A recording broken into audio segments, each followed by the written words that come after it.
You're listening to the Insight to Action podcast program. My name's Dawna Jones. I'm your host, and I have just returned from a month in Europe, both speaking and doing workshops in advanced decision-making mastery, which is a set of pretty sophisticated skills.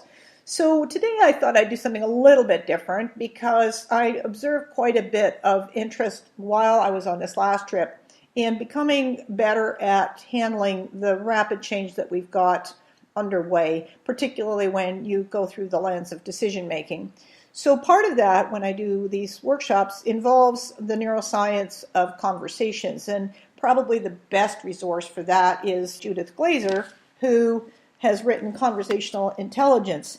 We did a program back in 2014, and I'm just going to include it here because it does a really good job of explaining why and how telling and selling does not work, and how, in fact, leaders create resistance by selling and telling their ideas and staff, and rather than working with them using some brain-friendly approaches, which obviously is a far better way of doing it, far more human. I have to say I was inspired today to go this direction because I saw once again an article in the newspaper about a company that is promoting its activities in mental health and talking about what a fantastic job they're doing to help community health. And meanwhile, according to the news reports, their employees were resigning from stress-related illness and or on leave because of stress-related illness, all due to brutal pressure to meet sales targets. So this is a serious case where one hand isn't paying a whole lot of attention to what the other hand is doing. And it's probably not the only company doing that. In fact, we can be assured it is not. So I thought we would, in this case, listen to this program with Judith Glaser, and then I'll come back and share some of the applications that you can use, if you want, to begin to work with these conditions in a more constructive and human-friendly way. I'll look forward to getting your feedback, because if this kind of approach doesn't work, I'm sure you'll tell me. This is just an experiment to see how this meets your needs. So, without any further ado, here's Judith Glaser and the conversation that we had on conversational intelligence and the neuroscience of trust. Today I'm delighted to talk to Judith Glaser, who is the author of Conversational Intelligence, and the subtitle for that is How Great Leaders Build Trust and Get Extraordinary Results. Now, that may sound trite in a certain way, but it's not in terms of the large amount of depth that Judith brings to the topic, and also because it's the intersection between conversations and your brain, and neuroscience more specifically. Now, Judith, just to give you a bit of background on Judith, she's a co-organizational anthropologist. She writes for Harvard Business Review, Psychology Today. She's got 8 blogs running, so there's a lot of material out there. She's been studying how the brain works and how trust is built and so forth since she was 14. So there's a long legacy of understanding and experience that goes with what she'll share with us today in this program. The reason why I have her on the program is because conversations are one of the many ways that companies can engage in their own transformation. There's many ways of doing it, changing their cultures deeply, and how you have these conversations is one of them. So Judith, welcome to the program. I'm so thrilled to be here, Dawna. I love and I'm excited about the thought that, and now we're going to do it together, that we have a lot of things in common about what we believe is important for people to learn how to do better and what human beings are all about. So I'm really excited about sharing ideas with you today. Well, let's get started. Conversational intelligence is another form of intelligence. What exactly is it? Yeah, so what I have put on the map is that while some intelligences, like intellectual intelligence, we rate people have highs and lows, and we even say that some people are just much more intelligent than others, or emotional intelligence, some people are better than others. What I believe is that conversational intelligence is hardwired into every human being, and that what we need to learn how to do is understand this God-given capability that we have, and then learn how to activate it in the best way possible. So it's tied into the fact that all human beings have a FOXP2 gene, which is a language gene. All human beings also have what are called transcription genes, or genes that are actually designed to be impacted by the environment. They're not just the ones that we're given that give us our physical characteristics and certain things that don't change, but these are all about how interacting with human beings in the environment actually activates a set of genes and could activate new sets of genes. So as that knowledge came into the world through my research, I realized that this was a God-given intelligence that we all have, and that I raised the question in my mind, and I continue to do that, and I'd be curious about your thinking on this. But if we could only start having, at young ages, activating for children their conversational intelligence, how much different their lives might be, what new trajectories would evolve when they learn how to do the skill, which for some people seems to be very challenging. But imagine all of us can do it, given the right context. Well, I do believe you've got a story behind that, do you not? A story about children and intelligence and activation, because I think the stories are relevant to really understanding what's innately within us. Yes. So I got a research fellowship at Drexel University in the Department of Human Behavior and Development, and I actually, when I said I've been doing this since I was 14 years old, that's where it started. And by the time I got to my fellowship 10 years later, I had money put aside, and GE developed for my professor, Dorian Stagg. GE developed what they called the Edison Responsive Environment. We called it the talking typewriter for short, but it was a typewriter that enabled itself to be programmed at 5 levels. And the first level was just normal typewriters. Second level, you push the letters and they speak the names. Then you start to get into the more complex programming, where what we did and what made this such a profound 10-year longitudinal study is that we studied children and who were using this instrument, this tool, this environment to learn how to read. And they didn't read on Dick and Jane books. They read on their own writings, their own ideas, their own pictures. So we literally had 2-year-old kids to 6-year-old kids draw pictures of whatever they wanted to in the universe. And that became the content that we used for each child. Each child had their own stories. They were all different. And the beauty of this is that we learned that when children learn how to read this way through this special environment, because it was designed to be non-judgmental. I was trained for 6 months to learn how to not send judgment signals to a child. Even if I didn't think their story was a great one, that was not the issue. And so, as it turned out at the end of the study, each child's IQ, because we tested it before and after, each child's IQ jumped 15 points, which is unheard of in any research. Nobody's ever taken a test to do IQ again. That could be one of the reasons why, but most of all, I think it was because what we were doing is activating a different part of the brain. The kids who we followed for 10 years did better in school. Academically, all of them went on to college, regardless of their where they started socioeconomically or where they started with low IQs. They were healthier emotionally. They were not self-centered in a negative way at all, but other-centric. So there's something very magical about being raised in an environment, and let's transfer this over to business and home, to live in an environment where people understand the rules that drive conversational intelligence and how to shape those environments that we live in every day to activate the highest level of intelligence possible. Wow, that speaks a lot to the power of judgment in performance. I mean, whether you're a child or an adult, the more judgment you receive, the less functional you become, essentially. Yep, wow. You're exactly right.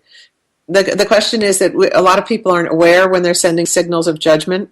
A lot of times we think we're telling something to someone like it's a piece of fact or it's a data point. Yet human beings are so sensitive to things like tone and being hurt, to receive rejection, exclusion. These are all the triggers that in 0.07 seconds activate the lower part of our brain, where our primitive brain is designed to protect us from harm, and judgment from human beings is as strong or more important, something that we need to protect ourselves from, than from a car coming right on us. So I think you've hit the point of why this research was so valuable, certainly in making those distinctions between being appreciated and having the kind of loving interactions, and those that make us feel like we're small and minimized and being rejected from our clan. This takes us straight into workplace environments where there's a lot of fear about, is the company going to survive? Will I have my job tomorrow? Can I contribute or not? What can I even take risks or not? How does the workplace affect both your capacity to perform from a neuroscience point of view and from a trust point of view? Let me give you the neuroscience first, and then I'm going to give you best practices that go with it. The neuroscience is that because distrust and fear are located in the lower brain, when we feel those things, the questions you raised are, where do I fit in? What's going to happen during the change? Will I lose my job or to have territory taken away? All those questions are in our mind during that time. And when they activate our fear network, which is in the lower brain, the amygdala, then cortisol is elevated. And cortisol is a neurotransmitter that closes down most of the parts of the brain, like the prefrontal cortex, which is where strategic thinking and our humanity thinking and our creative thinking live. And so by its very nature, when you feel threatened in an environment that's going through change, you don't get smarter, you seem to get dumber, if that makes any sense. Well, it does. And I mean, one of the things I find interesting, having read your book, is that there is an executive brain, and it's your prefrontal cortex. And there's a whole lot of things in workplace environments that work against accessing it. So, I think it's fascinating. Yeah, there are a lot of things that are against accessing it, yet the expectations that are built into every person's job are that they deliver against these higher expectations, such as their strategic thinking, being able to invent new things, getting along with their peers, developing new strategies that no one's ever thought about before. All of those are capacities that live in our prefrontal cortex. And what's unique about this story of trust and distrust is that when fear is activating us, we also are activating our distrust networks in the lower brain. When we connect with people and when the environment becomes safe, even though there are lots of changes going on, and you and I need to talk about how to create those safe environments in the face of change. But when that happens, the trust network gets activated because trust lives in the prefrontal cortex. And so it's like the two are toggling back and forth. Distrust, lower brain; trust, upper brain; fear, lower brain; trust, upper brain. They are going hand in hand and they are opposite. And so leaders really need to understand that neuroscience is being activated. It's not just words and it's not just information. It's the neuroscience of we, of whether we're in this together or not, whether I'm fearful or I'm not. And once leaders understand that framework and understand what they need to do behaviorally and emotionally different to activate the trust networks, even in the face of difficult change, these are the best leaders. These leaders are going to change and transform their organizations in a positive way. We've also got companies that are struggling with some of their communications. There's some low trust issues in a lot of companies. What is the arc? What is the best practices shift from low capacity to have the difficult conversations, which is pretty much essential, to the higher level of more executive level and high performance level? What can companies do to get there? There are a couple things that companies can do. You can't change the change. It's inevitable. If you stop it, you stop the progress of your organization. You also stop learning. So what we need to do is change the conversational space. And leaders can do a number of things. Number one, they can make a space safe by actually letting people know that what the change is, being transparent about what the changes are, being transparent that we may not have all the answers, and also be transparent about needing the help of people in the organization to try to figure it out. Once a leader becomes transparent about what the truth is, all of a sudden people settle down. It's magical. It's amazing when a leader can be that open and that clear about grounding people. It's when leaders don't talk about it at all or promise people false promises, oh, this is not going to impact you, and then the very next day the person sitting next to you gets fired because of something to do with the change. Those are counterbalancing forces that don't work on behalf of feeling safe. So being able to be transparent is one thing. And the second most important thing is let people know where they stand. In other words, if a person has a job that may be at risk, you say, we're looking at everybody's job right now. And those in our department or those in our area, we're looking at those jobs too. That doesn't mean you're going to lose a job. And we're going to stay open about what's going on so that you can know how the changes are taking place and you can be given an opportunity to stand up for a different job. That sounds like a difficult message to say, but people feel better when they know where they stand than when they're being shocked by the waves that are their imaginary thinking that scare them generally more than reality. So creating safe spaces in the face of change. Does that make sense? Oh gosh, yes, it does indeed. And I'm familiar with that process when working with a lot of organizational change experiences, and you're absolutely right. I mean, all people need to do is just say, look, this is it. It's just telling the truth without blaming or without judging the situation. This is what we know. This is what we don't know. It's the simplest way to calm the storm I know of. So it's good to hear how it works from a neuroscience point of view as well. Exactly. And then if people know a little bit, even if the company doesn't know whether that person's going to be there or not, but just you say things like, my door is open. I'm going to share with you news as it comes. If you can tell somebody that, certain parts of the company haven't been impacted as much as others, anything that gives them a sense of where they stand and that you're available, making yourself available to them to talk about it, is another important thing. I can hear the voice of the skeptic in the background saying, yeah, right, give me a break. How can conversations possibly shift a company's culture? What would you say to the skeptic who's had an experience with organizations that has been less than pleasurable and to give them hope? I mean, they may well be working for a company now. To give them hope and basically an understanding of what to trust in this whole process of elevating conversations to a higher level. You may know that I've been in business for 3 decades. So I started in the 80s, and there was no work being done around transformational conversations or around change. And so I was a pioneer in the field experimenting with things. And I come out of a graduate program. I got another degree in corporate and political communications. And in it, I learned to be a video producer. I learned to become a better writer. And I learned to think in terms of structuring organizational spaces for shifting how people think. That's where all of that started to really become clear as an academic. And so I was invited to participate in a couple big projects. And one of them was with Clairol, the hair color company. Most people know about it because now both men and women use hair color, including young kids at very young ages. But at the time, in the very late 90s, Clairol was thinking about closing down Clairol because their market share had dropped so much. The naturals theme was coming into the world, and so people didn't want to put hair dye on their head. And so Steve Sadov, the CEO, had to go one way or the other, either innovate or die.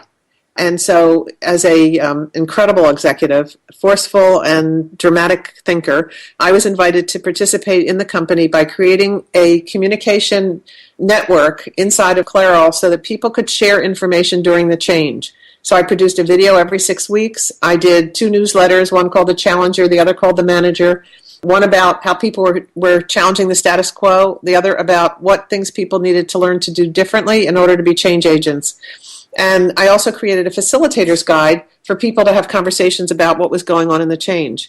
Clairol's story is one of those stories that ends up in a Harvard Business Review, a Harvard research article, beside just being in itself standalone amazing, because in about 4 years, Clairol, which was at the time a $250 million company, went to a $4.5 billion company and was purchased by Procter & Gamble at that point. And Procter & Gamble bought this process that I had created for them as well, because it had such an amazing ability to sustain health and the spirit of growth, even in the face of potential loss of a company's brand. Well, that's quite the story. Judith, where can people find out more about conversational intelligence and become more intelligent? Or to activate their... Exactly, to activate that innate ability. I have a website called conversationalintelligence.com. And the first homepage takes you right over to Amazon, so you could buy the book. What I would also suggest for people that are serious about developing the skills that are in the book, which are life-changing, because I know I get emails from people all over the world, is that I'm finding, and I'm learning this from the people that are using my book, that one couple said, and couples use it too, they said, we both bought the book, we're both reading it, and we come together and we talk about chapters one at a time about what we're learning and how what's in the chapter will impact us. Because I wrote this to be like its own facilitator's guide to help people ingest the knowledge easily. So coaches have used it and given it to their clients. Leaders have used it and given it to their teams. As they talk through it, all of a sudden, the new language, like using things like oxytocin and cortisol, or talking about different parts of the brain, the amygdala hijack, or the conversational dashboard, which helps facilitate a framework for change. Once that language becomes part of your language, all of a sudden people say, I was never able to talk about this before, but now I have the language to do it. So that's what I would suggest for people who are just wanting to put their toe in the water with conversational intelligence. Great idea. Judith, thanks for being on the program. You're welcome. There are companies that are actually addicted to action, do, and it's all towards targets like the example I mentioned at the beginning of the program. What's interesting about that is that there's absolutely no time for reflection, no time for intuition, no time to look up and see what's coming down the pipe, no foresight, in other words. It's just a really entrenched, deep trench of addiction to action and the adrenaline that goes with that. And of course, the downside of that is there's absolutely no chance of innovation, no chance of having a human-centered workplace, which is really critical for the company, because if the people aren't well, neither is the company going to be well. They're compromising a massive opportunity. So what I offer is, and this is something that I've been playing with in the workshops I've been doing, is Judith has a way of just sort of saying, let's look at discovery questions. What are the discovery questions so we can discover what's going on?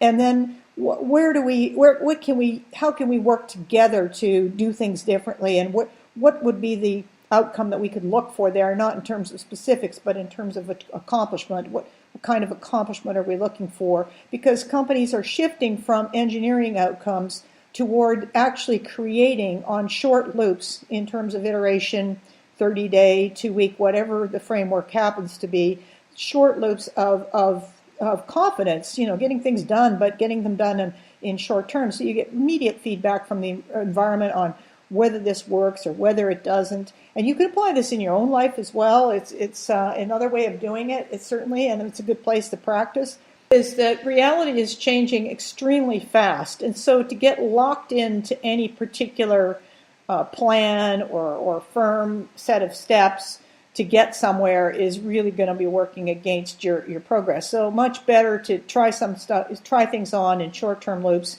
get some feedback, but do it together. Put the problem together in front of you. And when I say together, what I'm referring to here, for example, is a manager who is having to implement Agile. Agile is a very big threat to traditional management worldview.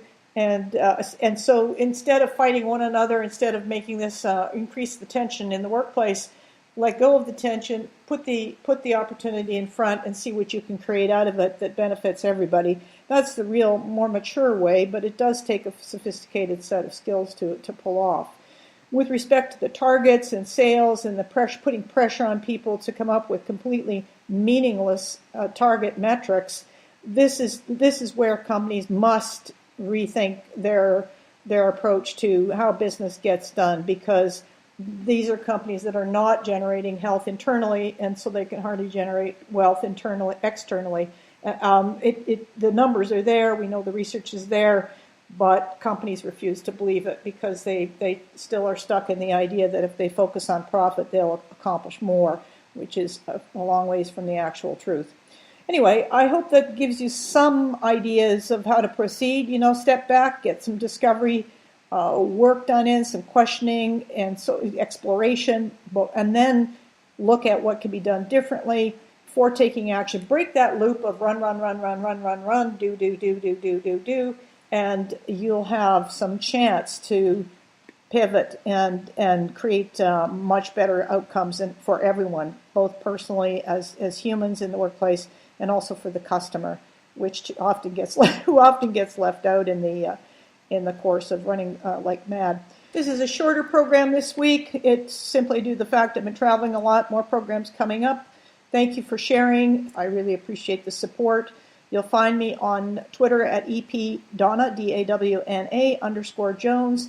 You'll also find me on LinkedIn and on, of course, the website, which is www.FromInsightToAction.com. Decision Making for Dummies is becoming increasingly recognized as more of an advanced book for decision making. Certainly the intuitive science that's in there is helpful. And more recently now, there is the recently released The Intelligence of the Cosmos book with the chapter in it that I contributed on self-organization, emotion in the workplace, epigenetics, and networks, all of which are the deeper dynamics for inside company cultures and, of course, informing transformational change. Thanks for joining me. Thanks for listening in. I hope you have a great couple of weeks before I see you in the next program.